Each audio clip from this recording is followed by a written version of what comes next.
El martes de la 28ª semana del tiempo ordinario, el evangelio que toque es el de Lucas 11, 37 al 41. En aquel tiempo, cuando Jesús terminó de hablar, un fariseo lo invitó a comer a su casa. Él entró y se puso a la mesa. Como el fariseo se sorprendió a ver que no se lavaba las manos antes de comer, el Señor le dijo: «Ustedes los fariseos limpian por fuera la copa y el plato, mientras por dentro rebosan de robos y maldades. Necios, el que hizo lo de fuera, ¿no hizo también lo de dentro? Den limosna de lo de dentro y lo tendrán limpio todo». Toda esta primera etapa del viaje de Jesús a Jerusalén se caracteriza, primero, porque su interés fue enseñar acerca del reinado de su Padre a todos, pero sobre todo a sus discípulos. Y segundo, porque sus enseñanzas son cuestionadas por las autoridades religiosas de Israel. Estas lo acusan de aliarse con el demonio y le piden pruebas y signos de lo contrario. A partir de ese momento de su viaje, el conflicto entre Jesús y las autoridades religiosas del pueblo se va a agudizar. Y los relatos que siguen van a hacer evidente el conflicto que se caracteriza por las abiertas denuncias que les hace Jesús. Veamos el relato. El texto nos dice que ese día, luego de concluir con las enseñanzas a sus discípulos y a la multitud que lo seguía, Jesús se retiró y un fariseo lo invitó a comer. Seguramente un fariseo que había estado escuchando las enseñanzas de Jesús. Y así empieza el relato de hoy. Cuando Jesús terminó de hablar, un fariseo lo invitó a comer a su casa. Hemos visto que una de las características de Jesús fue su sociabilidad. Él debió ser un hombre muy amiguero, acogedor, entretenido y muy cercano. Debió ser muy agradable estar con él. La gente lo buscaba, incluso aquellos que se sentían directamente aludidos con sus enseñanzas, como los fariseos. Y él aceptaba toda invitación que le hiciese. No rechazaba a nadie, ni siquiera a quienes pensaban distinto a él, pues para él toda ocasión era buena para anunciar el reinado de Dios e invitar a la gente y a sus opositores a reflexionar. Y su modo de ser hacía que la gente no se cerrase en sus ideas, sino que se dispusiese a cuestionarlas. Esta vez, por ejemplo, Jesús es invitado por un fariseo. Los fariseos, como veremos en estos días, se sentían incómodos con algunas de las enseñanzas del Señor. Sin embargo, les gustaba tenerlo en sus casas y conversar con él. El Nuevo Testamento nos dice que más adelante muchos fariseos corregirán la idea que tenían de Dios, cambiarán su manera de pensar y seguirán el camino del Señor.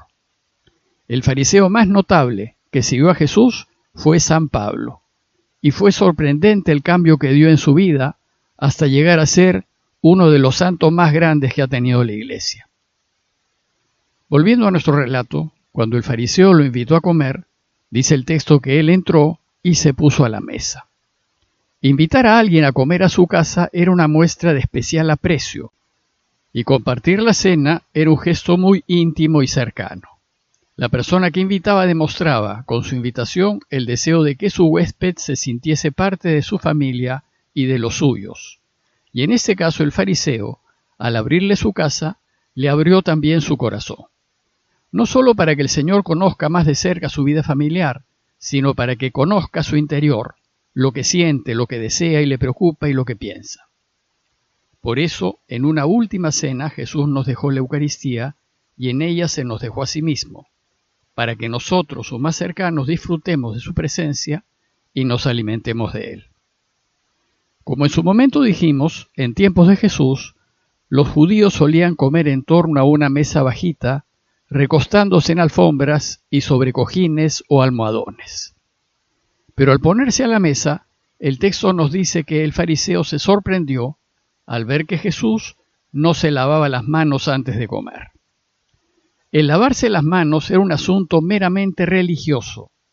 Se trataba de una tradición oral que se había introducido en el pueblo y que normaba que antes de comer era necesario lavarse las manos como un gesto de purificación ritual que indicaba una limpieza interior y un deseo de ponerse bien con Dios. Hoy, cuando los judíos más tradicionales se lavan las manos antes de comer, dicen la siguiente oración: Bendito eres tú, Señor, Rey del universo, que nos has mandado lavarnos las manos. Pero, ¿por qué se sorprende el fariseo de que Jesús se salte esta costumbre judía? Porque los fariseos eran una especie de hermandad religiosa a la que podían pertenecer clérigos y laicos de todas las clases sociales, y eran en general gente de buena fe, que estaba convencida de que si cumplía al pie de la letra todo lo mandado por su religión, entonces haría posible que el Mesías venga y que Dios reine. Esto hacía que no solo ellos se preocupasen de observar todas las normas y tradiciones judías, sino que obligasen a otros que las observen a fin de que Dios pueda reinar.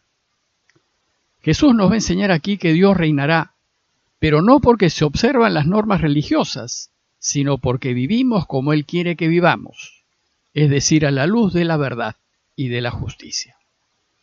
Entonces, al darse cuenta Jesús de que el fariseo que lo invitó se escandalizó porque no siguió la costumbre religiosa judía, le dijo: Ustedes, los fariseos, limpian por fuera la copa y el plato mientras por dentro rebosan de robos y maldades. Se trató de una crítica muy dura, más aún si se la hizo a aquel que lo estaba invitando a comer. A primera vista parece una falta de cortesía, pero la amistad no consiste en halagar siempre al amigo para no ofenderlo, aunque nos demos cuenta que no está bien lo que hace. El verdadero amigo es aquel que le dice a su amigo lo que está bien y lo que está mal, aunque se ofenda, a fin de ayudar a su amigo a que se corrija y vuelva a Dios. Con este ejemplo de Jesús, la Iglesia nos está enseñando una de las más importantes enseñanzas del Señor, que más importante es el fondo que las formas, que más importante es el corazón que las apariencias externas. Se trata de una enseñanza muy válida para todos los tiempos y también para hoy. Solemos preocuparnos del qué dirán, de lo externo, de lo que se ve, de las apariencias, y lavarse las manos es algo meramente externo y superficial. No es que Jesús se oponga al lavado de manos, que era un gesto religioso de desear ponerse en armonía con Dios. Se opone a que el fariseo piense que con lavarse las manos basta para estar bien con Dios. Nosotros tenemos una serie de expresiones religiosas como rezar o asistir a misa, o ir a procesiones o venerar a los santos. Todas esas expresiones religiosas externas son buenas, pero solo si nuestro corazón, nuestro interior, está alineado con Dios. Cuando pensamos que con cumplir con lo externo ya Dios nos bendecirá, Jesús nos llama necios. El necio es aquel que persiste en sus propios errores, aquel que no escucha consejos e insiste en su equivocación. Jesús nos dice que estamos completamente equivocados cuando nuestra preocupación es cuidar las apariencias, el verme bien y que los demás me vean bien, edificante, en lugar de cuidar lo interior, lo que pensamos y lo que decimos. Por eso dice necios, el que hizo lo de fuera, ¿no hizo también lo de dentro? El relato concluye diciendo: den limosna de lo de dentro y lo tendrán todo limpio. Jesús menciona el dar limosna pues era una obra judía de caridad. Pero el dar limosna es algo externo. Puede ser solo para que los demás vean lo generosos que somos, para aparentar generosidad. Jesús nos invita a dar limosna de lo de dentro, de lo que tenemos en el corazón, que esa vale más, aunque no se vea, y si lo hacemos, todo nuestro ser estará limpio. Lo que vale para Dios es lo que sale del corazón, aunque no sea externamente visible. En conclusión, si deseamos estar bien con Dios, procuremos lavar nuestro corazón, purificarlo. Buscar ser personas íntegras de modo que lo que hagamos refleje lo que llevamos dentro. Y por supuesto, ayuda mucho rezar, asistir a misa y otras manifestaciones religiosas, pero siempre y cuando estas las hagamos no para ser vistos, sino como expresión profunda de lo que tenemos en el corazón. Pues finalmente, lo que nos lleva a Dios es practicar la caridad, la justicia y el respeto del otro, y no aparentar que somos justos caritativos y respetuosos. Y si bien las oraciones ayudan, cuando nos encontremos cara a cara con Dios, Él no nos va a preguntar si nos lavamos las manos, ni cuántos rosarios hemos rezado, sino qué hemos hecho por el otro. Pidámosle pues a Dios que nos ayude a cuidar nuestro corazón para que seamos auténticos y coherentes, y que nos ayude a ayudarlo ayudando a las personas que están en necesidad. Parroquia de Fátima, Miraflores, Lima.